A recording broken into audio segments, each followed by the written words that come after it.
This is a bra that I made recently. And even though I thought I had fixed all the fitting issues, I realized there was still getting flat spots in the inner lower cup.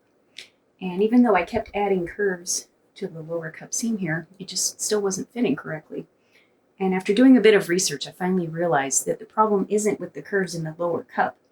It's that the bridge isn't wide enough at the bottom, so it's pulling the wires too close together when they really need to be spread further apart to fit the contours of my body correctly. And instead of just considering this bra a loss, I wanted to find a way to fix it so that it was still wearable. And I thought about separator wires. This is a separator wire used in lingerie, swimsuits, for different purposes, anywhere that you want to have this V shape and stabilize it. And I thought, what if I add a separator wire to the part of the bridge of the bra right here, and it would create some extra width in the bottom. I found this separator wire from Stitch Love Studio. It's 3/4 inch wide at the bottom and about 1.5 inches long. And I think I will just barely be able to fit it into the bridge here. And what I need is about 3/4 inch extra width at the bottom of the bridge. So I'm going to see if I can adjust this bra to fit my body more correctly. So here is the wrong side of my bra, and this is the separator wire I'm going to use, and it's going to go up right up the middle of the bridge here. And as you can see, I'm just going to barely have enough room to get this wire in. Now normally you would not wait until the end if you were going to add in a separator wire. You'd want to do this after you've added the bottom band elastic, and either before or after you've added the channeling. Hopefully you'll have more room than I do. My bridge is very narrow up at the top. You can see I have to overlap my channeling. So I'm not sure if I'll really have enough room here. I did make a practice piece using some scraps. It's 40 denier tricot on the outside, which is what, or at least relatively close to the white dazzle fabric I used on this bra, and then some sheer cup lining on the inside. Now you have two choices.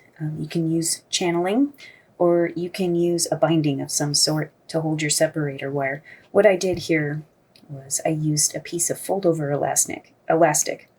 Now, would you really want to use elastic to hold a wire? Probably not. It's not terribly strong, but it's very thin and it's quite narrow. This is about the narrowest you'd want to go with the wire. So I'll show you what it looks like once you put the wire in. And as you can see, I have attached it with straight stitch just as close to the edge as I could get. And I'm just barely able to get this wire through. And so there, that's the wire inside this fold-over elastic. I sewed it on in one pass, just being really careful, trying to get as close to the edge as possible. And if this were the real project, I would fold back the edges and tack them down. So, get my wire back out. And you'll want to add some wire play just so it has room to move around inside the channel, whatever it is that you're using. And I don't know if I'm going to have enough room. I would really want it to come about all the way up to here and leave a little bit extra room at the bottom, but as you can see, I'm going to run into my channeling. So I think I'm going to have to sew it by machine as far up as I can possibly get, and I might have to possibly hand sew up near the top here because I definitely don't want to run over the wires. That will break my needle, and that will probably mess up the timing on my machine. So, I'm going to mark the center here, and then I'm just going to draw myself a guideline straight down. Oops. Trying to get my ruler flat. I have too many things here. The wires, the channeling, the elastic, and the camera in the way. Okay, so hopefully that is centered and straight. This is a Frisian pen. With heat, that mark will disappear. So, yeah, we'll see if I can get that in there. So now I'm going to cut up this line, and I'm going to attach some white fold-over elastic through here. the best that I possibly can, and I'll come back. I'm back now. I finished sewing my fold over elastic around the opening, and there was just a very little bit up near the top here from about here over to here that I was not able to sew with my machine, so I'll have to go back and hand sew it on each side. And as soon as I started sewing, I realized that it would have been much easier to sew using a narrow zipper foot.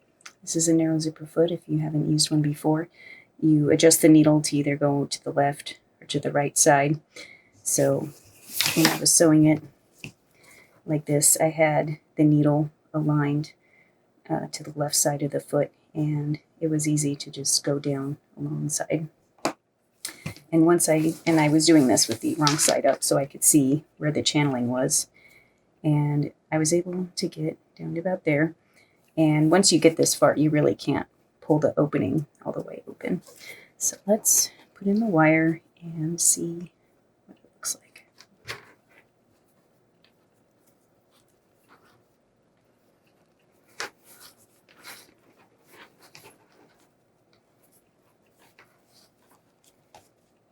It's hard to get it around this V here.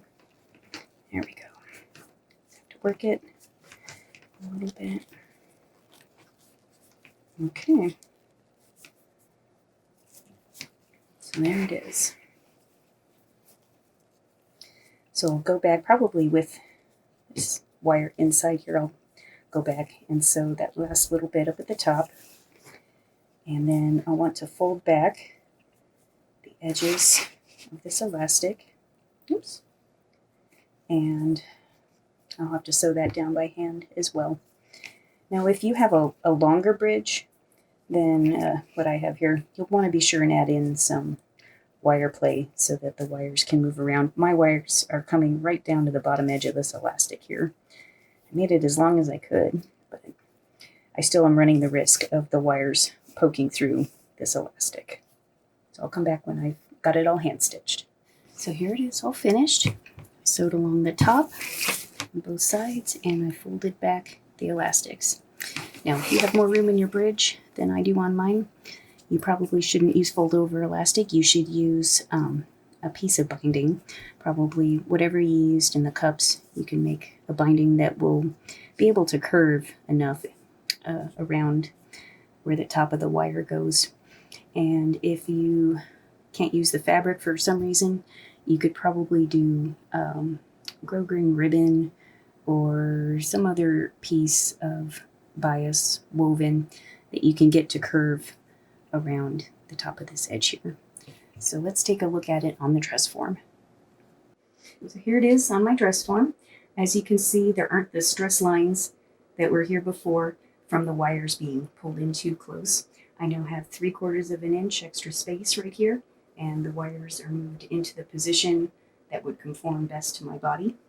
And I'll include some photos so you can see what this actually looks like on me, because even though this is a 3D scan of my body, it's not totally perfect because it's hard and I'm pretty squishy.